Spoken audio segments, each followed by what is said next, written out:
पावसाचे अपडेट बघितल्यावर आता बघूयात मोठ्या राजकीय टॉप 9 बातम्या। अयोध्येतील राम मंदिर दान चोरी प्रकरणी उद्धव ठाकरेंचा यलगार। दादरमध्ये राम रक्षा आंदोलन, तर आंदोलनाच्या उपस्थितीमध्ये यावेळेस हे आंदोलन करण्यात आले। उद्धव ठाकरे हे देखील या ठिकाणी उपस्थित होते। त्यांच्या उपस्थितीमध्ये हनुमान मंदिरात महाआरती करण्यात आली। मोठ्या संख्येने शिवसैनिकांची या ठिकाणी उपस्थिती होती।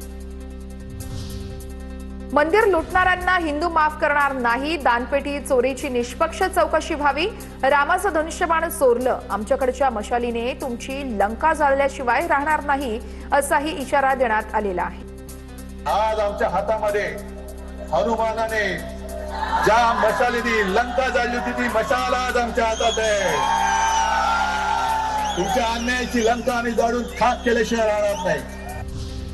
त्यांनी राम सोडला होता म्हणूनच त्यांच्या पक्षाची अधोगती झाली। राम मार्गाने चालले तर त्यांचं भलं होईल। रामरक्षा आंदोलनावरती मुख्यमंत्री देवेंद्र फडणवीस यांचा ठाकरेंवर निशाणा।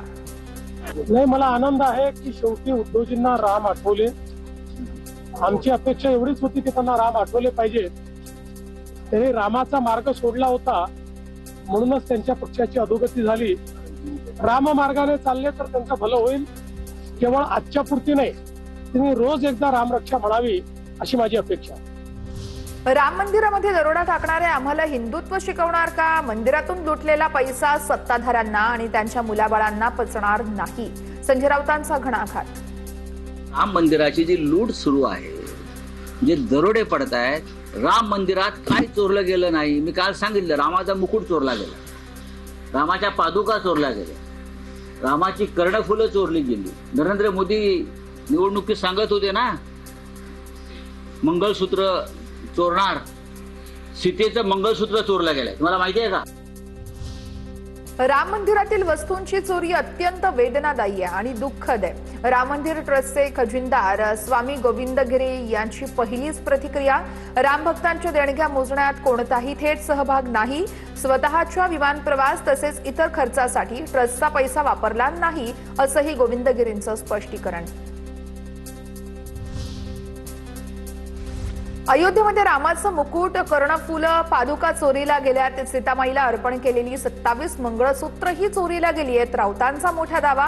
तर चोरणारे सर्व मिश्रा, दुबे आणि राय त्यांना मोदींचं नेतृत्व आहे, राऊतांचा आरोप आहे। आधी पक्षरक्षा आणि आमदार रक्षा आंदोलन करा आणि मग राम मंदिरातील दोषींवर कारवाई होणारच, पण आधी मुंबईच्या पैशांचा हिशोब द्या। रामरक्षा आंदोलनावरून नवनाथ बन यांचा राऊतांवर निशाणा। शमशाद असे कोणी आले होते का चोरायला? कोण आहेत ते चोरणारे? मिश्रा, दुबे, चंपतराय, राव, राय हेच आहेत। आणि नेतृत्व कोणाचं आहे? मोदींचं आहे। भारतीय जनता पार्टीवर आरोप करण्यापेक्षा आणि रामरक्षा आंदोलन करण्यापेक्षा पक्ष रक्षा, आमदार रक्षा, उद्धवजी रक्षा असं आंदोलन करा। त्याचा तुम्हाला जास्त उपयोग होईल, त्याची तुम्हाला जास्त गरज आहे। मला आत्मपरीक्षण करायला सांगताय, मात्र माझी मूळ केस ही 4 वर्षांपासून रखडली आहे। आत्मपरीक्षण तर त्यांनी करावं। पुण्यातील ज्येष्ठ शिवसैनिकांसमोर उद्धव ठाकरेंचं विधान।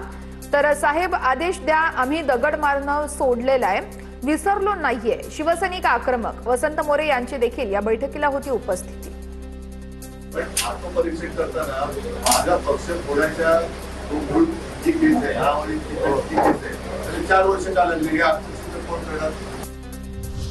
काँग्रेस आमदार धीरज लिंगाडे यांना शिंदेकडून 20 कोटींची ऑफर आहे, संजय राऊतांचा मोठा दावा आहे। तर राऊतांनी बडबड करण्यापेक्षा स्वतःचा पक्ष सांभाळावा, गिरीश महाजनांचं प्रत्युत्तर।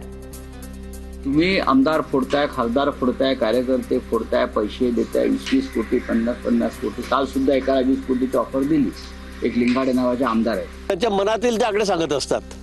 आता ते मी त्याला सांगतो की बाबा तुम्ही तुमचे लोक सांभाळायची बडबड करण्यापेक्षा ते त्यांना सांभाळत नाही। मला कुठलीही ऑफर आलेली नाहीये, हा दावा चुकीचा आहे। याविषयी मी संजय राऊतांसोबत बोलणार आहे, काँग्रेस आमदार धीरज लिंगाडे यांचं स्पष्टीकरण। दरम्यान लिंगाडे यांना शिंदेकडून 20 कोटींची ऑफर असल्याचा संजय राऊतांनी दावा केला होता। हे साफ खोटं आहे। अशी कुठलीही ऑफर आणि कुठलाही फोडाफोडीचा प्रयत्न माझ्या संदर्भामधली जी काही स्टेटमेंट जे केलेलं आहे हे चुकीचं आहे। आता बघूया तो टॉप 9 राजकीय बातम्या। उद्धव ठाकरे यांनी मंगळवारी आमदारांची पुन्हा बैठक बोलावली आहे. मातोश्री निवासस्थानी मंगळवारी संध्याकाळी 7 वाजता या बैठकीचं आयोजन करण्यात आलंय. 6 खासदार तसेच सचिन अहिर यांच्या फुटीनंतर बैठकीला महत्त्व प्राप्त झालेलं आहे.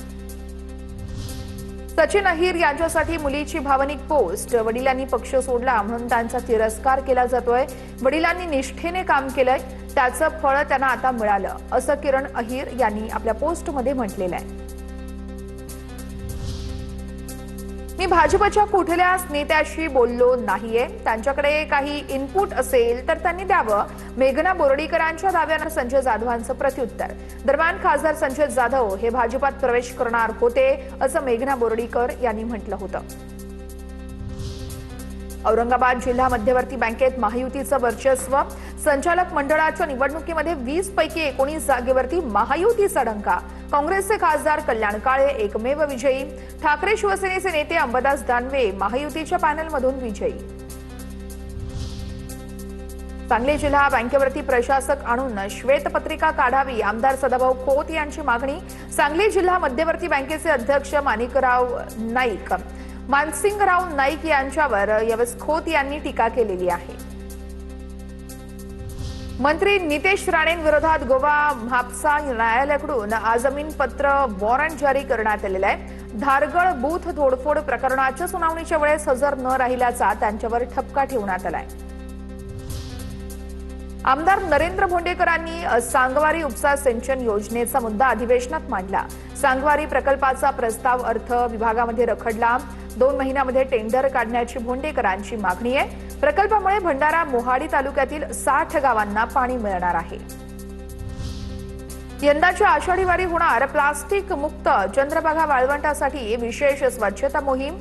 यासह अनावश्यक बैठकींवर लवकरच चाप. पालकमंत्री जयकुमार गोरे यांची पंढरपूरमध्ये मोठी घोषणा. आता बघूया टॉप 9 मोठ्या बातम्या.